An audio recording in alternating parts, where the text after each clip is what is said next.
사이버에는 바이러스는 의료 독감에 감염된 닭이나 우리 등을 Film ini mengisahkan tentang bencana virus flu yang menyerang salah satu kota di Korea, yaitu kota Bundang. Virus yang berbahaya ini mampu mematikan seseorang yang sudah terinfeksi hanya dalam hitungan jam saja.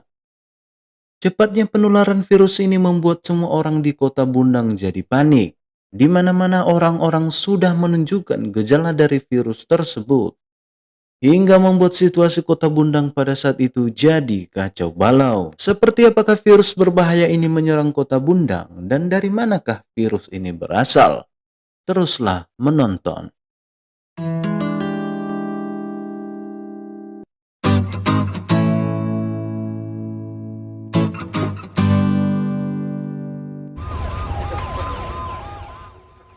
Munculnya virus ini bermula pada saat adanya penyelundupan imigran ilegal ke kota Bundang. Dua bersaudara yaitu Bu Yungki dan adiknya Bu Yungwo diam-diam melakukan penyelundupan tenaga kerja ilegal ke kota Bundang. Para imigran ini dikirim melalui jalur ekspedisi. Mereka semuanya dimasukkan ke dalam kontainer untuk pengiriman ke kota Bundang. Setelah 9 hari dalam perjalanan, akhirnya imigran itu pun tiba di kota Bundang. Bu Yungki bersama adiknya kemudian mendatangi tempat kontainer itu disimpan. Setelah kontainer itu terbuka, mereka terkejut melihat semua imigran itu ternyata telah tewas. Setelah mereka mengecek lebih dalam, ternyata masih ada satu imigran yang masih hidup. Ia adalah Monsai. Satu-satunya dari sekian banyak imigran yang berhasil selamat dan sampai ke kota Bundang. Dan dari dalam kontainer itulah virus mematikan ini berasal. Monsai kemudian dibawa pergi oleh Bu Yungki dan Bu Yungwo. Namun hanya beberapa jam saja dalam perjalanan mereka, gejala-gejala infeksi virus itu pun mulai dirasakan oleh Bu Yungwo. Ia batu-batu dan merasakan tidak enak badan. Melihat kondisi adiknya yang sakit, Bu Yungki pun menghentikan perjalanan mereka. Ia kemudian membawa adiknya ke klinik untuk berobat. Di dalam klinik itu, Bu Yungwo terus mengeluarkan batuk yang semakin parah, hingga orang-orang di sana pun tertular oleh virus-virus itu, tanpa mereka sadari kalau itu adalah virus yang sangat berbahaya. Setelah dari klinik itu, Bu Yungki dan Bu Yungwo mencoba melanjutkan perjalanan mereka kembali. Namun tiba-tiba saja Monsai melarikan diri. Melihat itu, Bu Yungki mencoba mengejarnya, namun ia kehilangan jejaknya.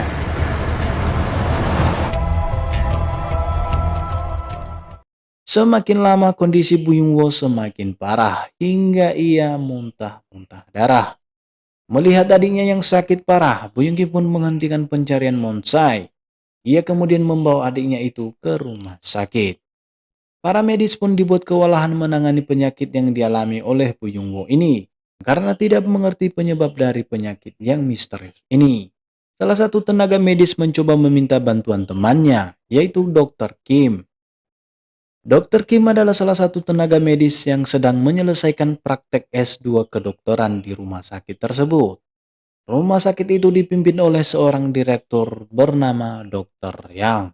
Sesampainya di rumah sakit itu, Dr. Kim langsung memeriksa pasien tersebut.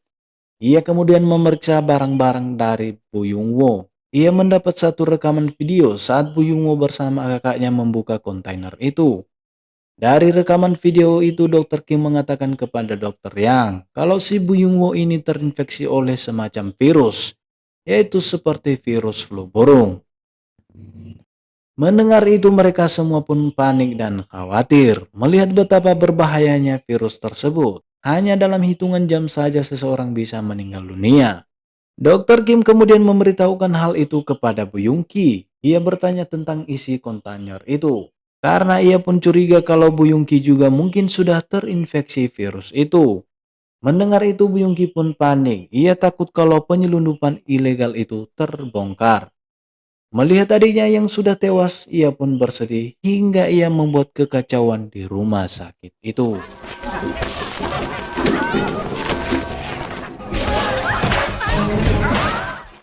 Kita kembali pada kisah pelarian Monsai.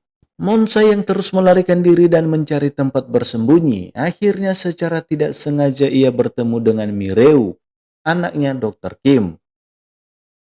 Mireu pada saat itu sedang mencari kucingnya untuk diberinya makan. Monsai yang menyadari dirinya sedang sakit, ia meminta Mireu untuk tidak mendekatinya. Mireu yang lucu dan baik hati itu memberikan roti yang ia bawa itu kepada Monsai yang sedang kelaparan. Melihat kondisi Monsai yang sedang sakit, Mireu kemudian meminta Monsai untuk tetap di sana dan ia pergi mencari bantuan. Dan dari pertemuan itulah tanpa Mireu sadari, ia telah terinfeksi oleh virus itu dari Monsai. Mireu kemudian pergi meminta bantuan dari paman Kang Zigo. Kang Zigo adalah anggota tim penyelamat Kota Bundang.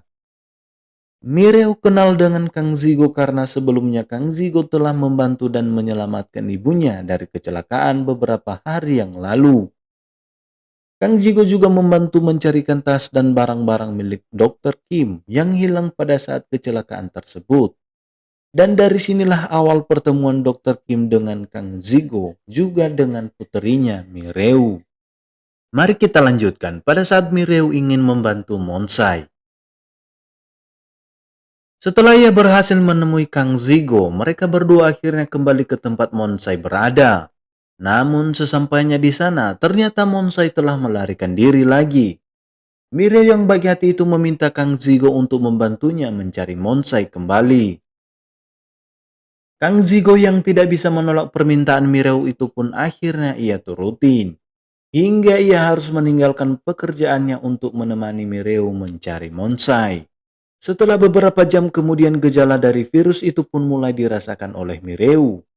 Ia mulai merasakan tidak enak badan dan batuk-batuk. Hingga akhirnya ia pun pingsan. Kang Zigo yang tidak mengetahui bahwa itu adalah virus, ia menganggap Mireu hanyalah kecapean saja.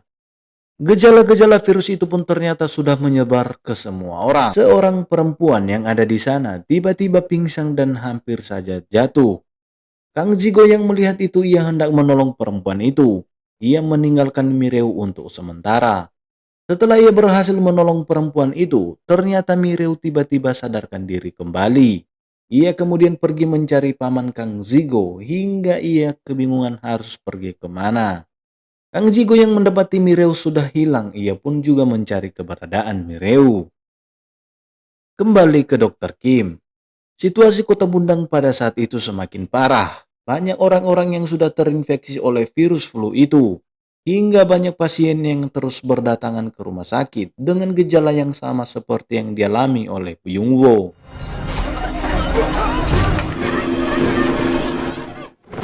Kontainer tempat penyelundupan imigran ilegal itu pun berhasil ditemukan oleh pihak kepolisian.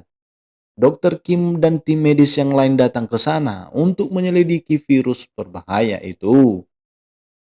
Namun setelah kontainer itu dibuka, ternyata mayat-mayat imigran ilegal itu pun telah membusuk dan dimakan oleh banyak tikus. Tikus-tikus itu kemudian berkeliaran di seluruh Kota Bundang, yang membuat seluruh kota itu tertular oleh virus-virus itu dengan sangat cepat. Pihak rumah sakit pun belum bisa memberikan kesimpulan yang pasti atas virus yang berbahaya itu. Mereka menyarankan agar penyakit ini ditangani saja oleh pihak penanggulangan penyakit. Permasalahan ini akhirnya mereka bahas bersama dengan wali kota Bundang, yaitu Choi Dong-si. Akan tetapi dalam pertemuan itu mereka tidak menemukan solusi dan juga obat untuk penyakit tersebut. Pemerintah kota Bundang pada saat itu sepertinya tidak terlalu serius menangani virus tersebut. Wali kota Bundang menganggap ini hanyalah virus biasa saja. Hanya beberapa jam saja virus itu pun sudah menyebar ke seluruh Kota Bundang.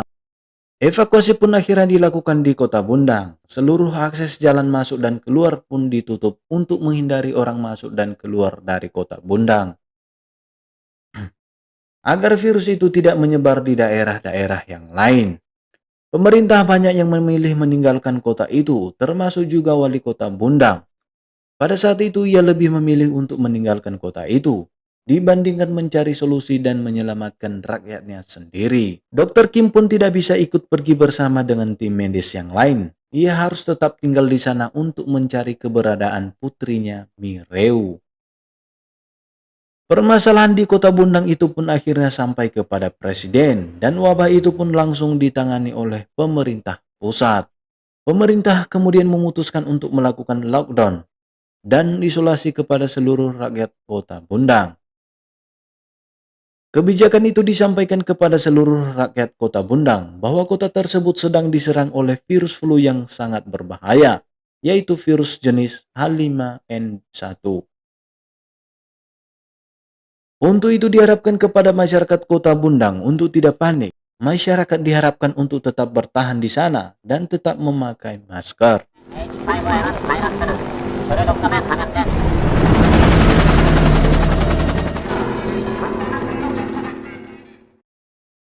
Kembali pada pencarian Mireu. Kang Jigo dan Dr. Kim akhirnya bersama-sama mencari keberadaan Mireu. Situasi kota Bundang semakin kacau akibat pemberlakuan lockdown di kota itu, yang membuat semua orang jadi panik dan gelisah.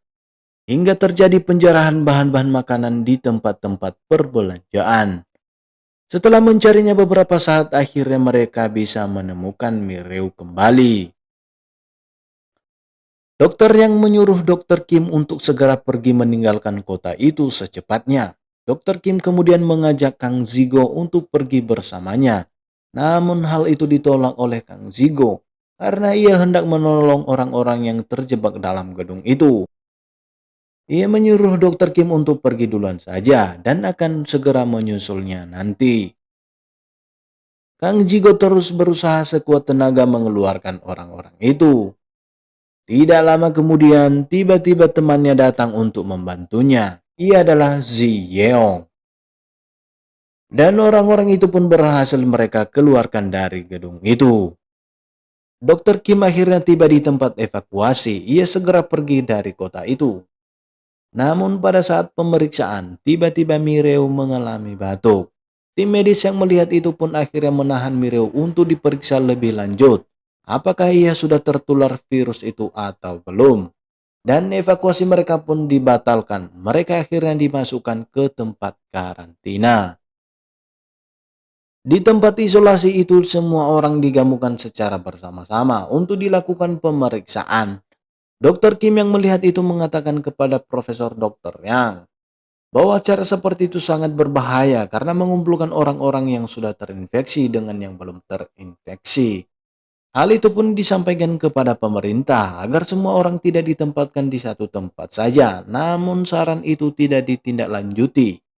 Mereka beranggapan bahwa dengan cara yang mereka lakukan itu, daerah-daerah yang lain di luar kota Bundang tidak terinfeksi oleh virus tersebut. Kang Zigo dan Dr. Kim sama-sama diisolasi di tempat karantina itu. Di saat Dr. Kim sedang merapikan rambut Mireu, tiba-tiba ia terkejut melihat bahwa anaknya itu telah terinfeksi oleh virus mematikan itu. Dr. Kim sangat bersedih melihat gejala virus itu sedang menyerang anaknya, karena ia tahu bahwa seseorang hanya bisa bertahan beberapa jam saja setelah virus terinfeksi. Menyadari itu pun ia mulai menjauhi Mireu dengan orang lain, termasuk dengan Kang Zigo. Ji Yeong menyampaikan informasi kepada Kang Zigo bahwa semua orang yang sudah terinfeksi di dalam karantina itu akan segera dibunuh untuk menghentikan penularan virus tersebut. Mendengar itu, Dr. Kim semakin bersedih melihat kondisi anaknya yang juga semakin memburuk. Karena sampai saat ini obat untuk menangkal virus itu pun belum juga ditemukan. Akan tetapi setiap kali terdengar suara tembakan itu, tim keamanan mengatakan kepada semua orang bahwa itu adalah suara tembakan untuk membunuh burung-burung yang ada di sana agar virus itu tidak menyebar kemana-mana. Dr. Kim yang mengetahui bahwa dalam kontainer itu masih ada satu orang yang berhasil selamat dari penyakit itu. Ia kemudian mengusulkan kepada Dr. Yang untuk membuat antibodi dari orang yang masih hidup itu, yaitu Monsai. Setelah dilakukan pencarian di beberapa tempat, akhirnya Monsai pun ditemukan. Ternyata ia ikut juga bersama-sama dengan orang-orang yang sedang dikarantina di sana. Sepertinya Monsai tidak mengetahui apa yang sedang terjadi di sana. Ia juga tidak menyadari bahwa ia masih selamat walaupun sudah tertular oleh virus flu yang sangat mematikan itu. Teman Dr. Kim memberitahukan bahwa Monsai telah ditemukan. Mendengar itu ia pun akhirnya bersemangat kembali. Ia segera ke sana untuk membuat antibodi itu yang nantinya jika berhasil ia bisa mengobati putrinya Mireu. Ia kemudian menitipkan Mireu kepada Kang Zigo. Dr. Kim bersama dengan tim medis yang lain mencoba membuat antibodi itu dari tubuh Monsai. Setelah beberapa saat mereka berusaha, akhirnya antibodi itu pun berhasil mereka buat. Namun mereka harus melakukan pengujian terakhir untuk memastikan antibodi itu benar-benar bisa menangkal virus itu. Akan tetapi Dr. Kim yang sudah tidak sabar lagi, ia berkeinginan untuk mencoba antibodi itu kepada putrinya Mireu. Ia kemudian kembali untuk membawa Mireu keluar dari karantina. Namun tiba-tiba saja datang tim medis yang sedang mencari Mireu. Ia sudah diketahui terinfeksi oleh virus itu. Karena tidak ada jalan lain, akhirnya Kang Zigo pun mengorbankan dirinya sendiri untuk menggantikan Mireu sebagai identitas 2966. Dr. Kim pun tidak tega melihat Kang Jigo rela mengorbankan dirinya untuk Mireu. Namun tidak ada jalan lain, ia juga harus segera menyuntikkan antibodi itu kepada putrinya. Setelah Dr. Kim sampai di ruangan laboratorium itu, ia langsung menyuntikkan antibodi itu kepada putrinya Mireu. Namun aksinya itu diketahui oleh kepala pasukan di sana, yaitu Zeon Gok Hwan. Ia kemudian memberitahukan hal itu kepada tim keamanan dan tim medis. Dr. Kim pun bergegas menyuntikkan antibodi itu kepada putrinya. Melihat itu, tim medis yang lain pun marah padanya. Ia kemudian ditahan oleh pihak keamanan. Pihak keamanan kemudian membawa Mireu kembali ke tempat karantina. Ia dibuang ke tempat orang-orang yang sudah terinfeksi karena ia dianggap tidak bisa disembuhkan lagi. Kang Jigo yang mengetahui Mireu telah dibawa kembali ke tempat karantina itu, ia segera mencarinya di tempat pembuangan orang yang sudah terinfeksi. Di sana orang-orang yang sudah mati karena terinfeksi dikubur secara massal. Kang Jigo pun mencari Mireu di tumpukan mayat-mayat itu. Setelah ia mencari beberapa saat, akhirnya ia menemukan Mireu yang sedang dibungkus dengan plastik dan ternyata ia pun masih hidup. Antibodi itu ternyata berhasil menyembuhkan Mireu dari virus berbahaya itu. Kang Zigo membawa Mireu keluar dari tempat itu dan ia memberitahukan kepada Dr. Kim kalau Mireu baik-baik saja. Orang-orang dalam karantina itu pun semakin kacau. Mereka terus melawan para pihak keamanan dan menyerang para tim medis karena tidak adanya kejelasan terhadap penanganan wabah tersebut. Karena kekacauan itu pun tim medis dan Dr. Kim menyelamatkan Monsai dari tempat itu. Mereka membawa Monsai keluar dari karantina itu. Namun orang-orang yang melihat itu mencoba menghalangi dan menyerang mereka. Hingga tiba-tiba Buyung Ki pun muncul dan berhasil menangkap Monsai. Ia sangat dendam kepadanya karena akibat kematian adiknya Buyung Wo. Buyung Ki menusuk Monsai beberapa kali hingga membuat Monsai mengalami luka yang sangat parah. Dan akhirnya Buyung Ki pun berhasil dilumpuhkan oleh pihak keamanan. Karena luka tusuk yang sangat parah, akhirnya Monsai pun tidak terselamatkan. Ia tewas di tengah perjalanan. Harapan mereka untuk membuat antibodi itu pun gagal. Namun Dr. Kim teringat kembali dengan putrinya yang ia suntikan antibodi itu dari Monsai. Hingga sampai sekarang Mireu masih selamat. Ia yakin dan percaya dari tubuh Mireu itu mereka bisa membuat antibodi lagi. Ia kemudian kembali mencari putrinya ke kota Bundang yang sedang bersama dengan Kang Zigo. Karena ketidakjelasan kebijakan yang diambil oleh pemerintah saat itu, semua orang yang dikarantina di sana keluar dari tempat itu menuju ke ibu kota negara. Pemerintah pusat dan pejabat-pejabat yang lain saling mempertahankan ego masing-masing. Presiden pun tidak bisa berbuat apa-apa karena pejabat bawahannya tidak pernah sepakat dengan apa yang disampaikan kepada mereka. Presiden sendiri sudah mengingatkan mereka untuk segera memisahkan orang-orang yang belum terinfeksi dengan orang-orang yang sudah terinfeksi. Namun hal itu tidak pernah dilaksanakan oleh mereka. Mereka hanya memikirkan diri mereka sendiri agar tidak terkena oleh virus tersebut. Bahkan mereka rela mengorbankan semua orang yang ada di kota Bundang itu untuk di bumi hanguskan agar virus itu tidak menyebar ke seluruh negeri mereka.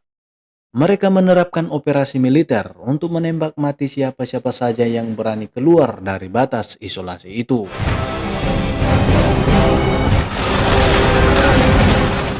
Pesawat-pesawat tempur itu akan segera tiba di kota Bundang dan target akan segera dihancurkan. Orang-orang Bundang pun sangat ketakutan melihat pesawat-pesawat tempur itu melintas di atas kota mereka. Melihat hal itu, Presiden pun sangat marah. Ia kemudian memerintahkan Menteri Pertahanan untuk mencegah pesawat-pesawat tersebut dan menembaknya jika benar-benar mendekati kota Bundang. Ketegangan antara penjabat pemerintah saat itu sangat mencekam. Namun karena ketegasan dan keberanian Presiden, akhirnya misil itu pun dibatalkan. Kembali kepada Dr. Kim. Setibanya di kota Bundang, Dr. Kim mencoba memberitahukan kepada Presiden kalau putrinya berhasil sembuh karena antibodi yang ia suntikan dari Monsai. Ia kemudian meminta kepada Presiden untuk mengizinkannya menemui putrinya agar nanti antibodi itu bisa mereka buat lagi. Dan mendengar itu pun Presiden langsung memerintahkan untuk membatalkan segala operasi militer yang ada di kota Bundang dan segera membuka lockdown yang telah diterapkan di sana. Ia kemudian meminta agar seluruh rakyat kota Bundang untuk tetap tenang dan bertahan di sana. Tim penyelaman dan bantuan akan segera dikirim di sana. Mendengar itu, akhirnya seluruh warga kota Bundang merasa tenang. Mereka bergembira kembali karena mereka diperhatikan dan diselamatkan dari wabah virus mematikan tersebut. Kang Zigo dan Dr. Kim pun sepertinya mulai merasa dekat setelah apa yang mereka lalui bersama untuk menyelamatkan diri dari wabah tersebut. Dan usahanya untuk mendekati Dr. Kim pun berhasil. Mireo kemudian dibawa oleh tim medis dan Dr. Yang untuk segera memproduksi antibodi itu dari virus tersebut untuk menyelamatkan semua orang yang ada di kota Bundang. Dan film pun berakhir. 정부는 곧바로 치료제와 백신 개발에 착수했으며 새 보유자임을 공식 확인했습니다.